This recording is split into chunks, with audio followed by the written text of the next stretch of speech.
పాపం విషయమై ఏడ్చినాడు, పశ్చాత్తాపడినాడు.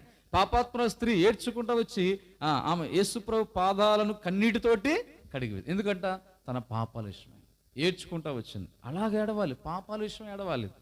కనుక మనం అయితే ఇక్కడ వీళ్ళు మాంసం కొరకు ఏడుస్తూ వచ్చినారు.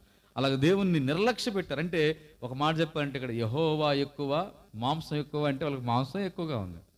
అందుకే మాంసాన్ని లక్ష్య పెట్టారు, యెహోవానేమో నిర్లక్ష్య పెట్టారు. అందుకే వాళ్ళు ఏడ్చారు. వారు మాంసం కొరకు ఏడ్చారు, ఆయన సన్నిధిని ఏడ్చారు. ఐగుప్తులను ఎందుకు వచ్చిందని అనుకున్నారంట వాళ్ళు. చూడండి ఎంతగా పరిస్థితి. కనుక మనం దేవుని ప్రజలు ఇశ్రాయేలు అలాంటి పరిస్థితుల్లోకి వెళ్ళిపోయినారు. కనుక దేవుని బిడ్డలంగా మన జీవితాల్లో ఇటువంటి స్థితిలోనికి మనం వెళ్ళే వారంగా ఉండకూడదు, కానీ దేవుణ్ణి మనం నిర్లక్ష్య పెట్టకూడదు. ఆయన్ని మనం లక్ష్య పెట్టే వారు ఉంటే అప్పుడు అదే సమయంలో దేవుడు కూడా మనల్ని ఏం చేస్తాడో తెలుసా, లక్ష్య పెడతాడు. మనం ఆయన సన్నిధిని లక్ష్య పెడితే ఆయన మనల్ని లక్ష్య పెడతాడు. ఆయన వాక్యాన్ని లక్ష్య పెడితే, ఆయన మాటను మనం లక్ష్య పెడితే కదా, ఏ విషయాలు మనం నిర్లక్ష్య పెట్టినామో ఈ రాత్రి మనం ప్రభుత్వంలో క్షమాపణ ప్రార్థించవలసిన కారణంగా ఆయన్ని కావచ్చు, ఆయన వాక్యాన్ని కావచ్చు, దేవుని సన్నిధిని, దేవుని విషయాల కొరకే మనం ఎక్కడ మనం నిర్లక్ష్య పెట్టినామో, ఏ విషయాల కొరకే భౌతికమైన వాటి కొరకు లక్ష్య పెట్టి ఆత్మ సంబంధమైన విలువైన వాటిని నిర్లక్ష్య పెట్టి ఏడ్చున్నామో, మనం ఏడవలసింది వీటి కోసమే కదా. నీటి కొరకు, దైవికమైన వాటి కొరకు ఏడవలసిన వారమై భౌతికమైన వాటి కొరకు ఏడ్చి నిర్లక్ష్య పెట్టిన దేవుణ్ణి, అలాంటి స్థితి మనం ఏం చేయాలంటే ప్రభు సన్నిధిలో ఒప్పుకోవలసిన వారం, దేవుని సన్నిధిలో పశ్చాత్తాపడవలసిన. రెండవదిగా మనం చూస్తున్నాం.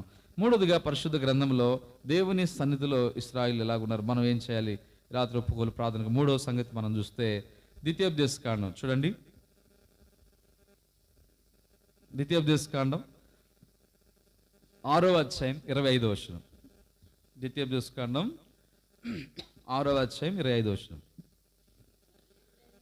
మన దేవుడైన యెహోవా మనకు ఆజ్ఞాపించినట్లు ఆయన సన్నిధిని ఈ సమస్తమైన ఆజ్ఞలను అనుసరించి మనము నడుచుకున్నప్పుడు మనకు నీతి కలుగును. కాబట్టి ఇక్కడ మూడవ సంగతికి వస్తే, ఇప్పుడు దేవుని సన్నిధిలో మనం చేయవలసిన మూడో కార్యం ఇశ్రాయేలు ఇది కూడా చేయలేదు. ఏంటి ఇక్కడ దేవుని సన్నిధిలో మూడోది? యెహోవా మనకు ఆజ్ఞాపించినట్లు ఆయన సన్నిధిని ఈ సమస్తమైన ఆజ్ఞలు ఏం చేయాలంట, అనుసరించి మనం నడుచుకోమని ఇశ్రాయేలుకి దేవుడు చెప్పాడు. మనం నడుచుకోవాలని మోషే చెప్తున్నాడు ఇశ్రాయేలుకి. మనం నడుచుకున్నప్పుడు మనకు నీతి కలుగుతుంది.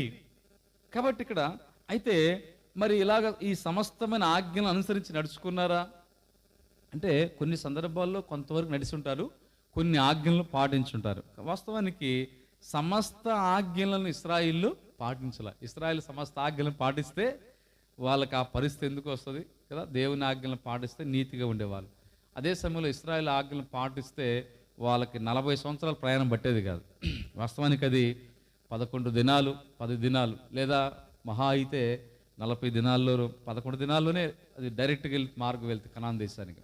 అయితే వాళ్ళకి దేవుడు ఎన్ని సంవత్సరాలు ప్రయాణం చేసి పెట్టినాడు, వాడికి పనిష్మెంట్గా 40 సంవత్సరాలు పెట్టినాడు. అక్కడ ఎందుకు ఆ పదం రాయబడింది? ఎందుకంటే వారు జీవితంలో వారు చేసిన పరిస్థితిని బట్టి మోషే పంపించినప్పుడు 12 మందిని ముఖ్యులు పంపించినాడు. వాళ్ళు వెళ్ళి ఆ దేశాన్ని ఏం చేశారంటే 40 దినాలు సంచరించి చూశారు.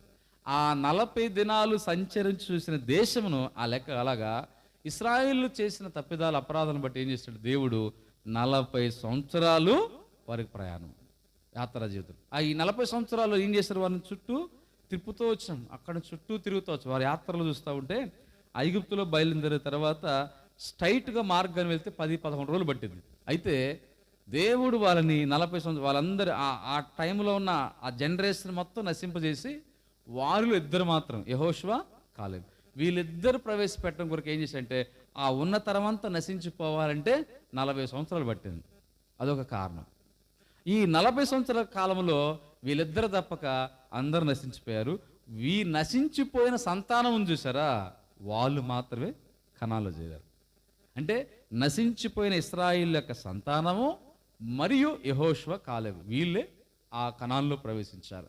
కారణం ఏంటి అంటే వాళ్ళ జీవితాల్లో ఉన్న పరిస్థితులు ఇశ్రాయేలు. కాబట్టి ఇక్కడ దేవుని ప్రజలంగా మనము మూడోదిగా మనం చూస్తే దేవుని ఆజ్ఞాపించిన వాటన్నిటిలో మనం అనుసరించి నడవాలి.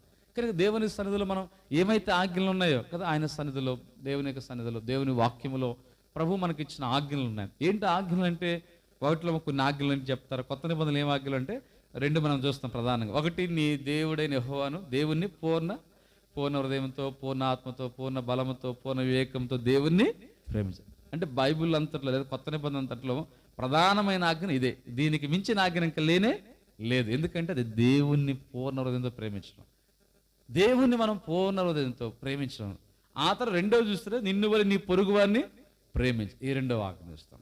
ఇంకా మరి కొన్ని ఆజ్ఞలను మనం కనబడతామంటే ఏంటంటే, మార్క్స్ వార్త 16:16 కూడా ఏంటి ఆజ్ఞ అంటే, వాళ్ళకి సర్వలోకానికి వెళ్ళి మీరు సర్వ సృష్టికి సువార్త ప్రకటించి శిష్యులకు ఆజ్ఞాపించాడు కనుక మీరు సువార్త ప్రకటించి, అది కూడా ఆజ్ఞే. కనుక మనం బైబిల్లో బాప్తీసం పొందడం కూడా ఒక ఆజ్ఞే. దేవుని ఆజ్ఞ, దేవుని నీతిని నెరవేర్చటం, ఇలాగ మనం బైబిల్లో కొన్ని ఆజ్ఞలు ఉన్నాయి. కాబట్టి ఏ అయితే చేయమన్నాడో దేవుడు, అంతేకాదు ఇంకా ఆజ్ఞలు ఏంటంటే, మనం కొత్త నిబంధనలు చూస్తే కొన్ని ఎక్కువైన భారం మోపకుండా కొన్ని విషయాలు చెప్పాడు. ఏమంటే, రక్తము ఒలికిందని రక్తము తినకూడదు, గొంతు పిసికిందని తినకూడదు, తర్వాత జారత్వము, విగ్రహం అర్పించడం, ఇలాగ ఏమన్నాయి కొన్ని పరిశుద్ధాత్మ దేవుడికి మాకును తోచి, అంటే ఇంకా ఎక్కువైన భారం మోపక ఈ ఆజ్ఞలను పాటించమని. అంటే అలాంటి చేయకూడదని ఆజ్ఞలు ఉన్నాయి, చెయ్యమన్నవి ఉన్నాయి. ఆజ్ఞలు రెండు రకాలుగా ఉంటాయి. చెయ్యమనేవి ఉన్నాయి కదా, చేయవద్దనే కూడా ఉన్నాయి. అంటే దేవుని ప్రజలుగా మనం చేయమన్నవి అన్నీ చేస్తున్నామా కదా, కొన్ని చేసి ఉండొచ్చు, కొన్ని మనం చేయకపోవచ్చు, ఆజ్ఞలను మనం ఫెయిల్ అయి ఉండొచ్చు. అలాగనే ఆజ్ఞలన్నింటిలో మనం చేయవద్దన్నవి మనం చేయకుండా ఉండగలుగుతున్నామా? కొన్ని చేయవద్దన్న వాటిని కూడా మనం ఏం చేస్తాం, ఇశ్రాయేలు చేశారు, చేయవద్దన్న వాటిని చేశారు. అంటే చేయవద్దన్న వాటిని కూడా మనం చేసే ప్రమాదం ఉంది, చేసిన పరిస్థితులు ఉంటాయి. అంటే చేయమన్నవి చేయకపోవడము, వద్దన్న వాటిని మనము చేయటం, ఇవి కూడా ఆజ్ఞల విషయంలో మనము తప్పిపోయిన మన స్థితిని మనం ఒప్పుకోవాల్సిన వారు ఉన్నాం. 4 చూస్తాం చూడండి. 4 దేవుని యొక్క సన్నిధానంలో దేవుని ప్రజలుగా 4వ మాట చూస్తే ద్వితీయోపదేశకాండము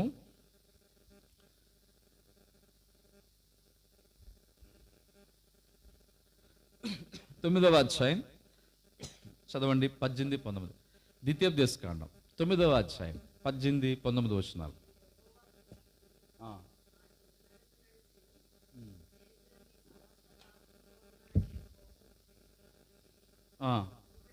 మునుపుటి వలనే అన్నపానం మాని 40 పగళ్ళు 40 రాత్రులు యెహోవా సన్నిధిని సాగిలి. ఇక్కడ చూస్తే యెహోవా దృష్టికి ఇశ్రాయేలు ఏం చేశారంట, 18వ వచనంలో చెడు నడత నడిచారు. వారు చెడు నడత నడిచి చేసిన మీ సమస్త పాపల వలన, ఇక్కడ ఇశ్రాయేలు గురించి చెప్తున్నాడు కానీ అన్ని జనుల గురించి కాదు. అక్కడ పాత నిబంధనలో ఉన్న మిగతా ప్రజల గురించి కాదు, కేవలం ఇక్కడ ఇశ్రాయేలు గురించి చెప్తున్నాడు. అంటే ఇశ్రాయేలు మనకు సాదృశ్యం, దేవుని ప్రజలకు, సంఘానికి సాదృశ్యం. కనుక దేవుని ప్రజలుగా ఉన్న ఇశ్రాయేలు యెహోవా దృష్టికి చెడు నడత నడిచినారంట. అంటే చెడుగా నడిచినారు, చెడ్డగా నడిచినారు. వారి నడత ఎట్లా ఉందంటే దేవునికి సరిగ్గా లేదు, అందుకే విపరీతమైన నడకలా కావచ్చు. వారి నడక వంకరగతిలో నడుచుండొచ్చు. వారి నడక చూస్తే దేవుని చక్కగా లేదు, చెడిపోయిన నడక, అపవిత్రమైన నడక, పాపపు నడక. కనుక మనము ఇశ్రాయేలు నడక చెడు నడత నడిచిన వారు ఉన్నారు. అందువల్ల చెడు నడత నడిచి దానివల్ల ఏమైంది, చేసిన మీ సమస్త పాపం వలన ఆయనకు కోపం పుట్టించాను. చేసిన సమస్త పాపం కోపం పుట్టించానంట. అందుకే మునుపు వలె అన్నపానాలు మాని 40 రాత్రింబగులు ఏం చేయాల్సి వచ్చింది మోషే గారు, మరలా దేవుని సన్నిధిలో సాగిలి వచ్చింది.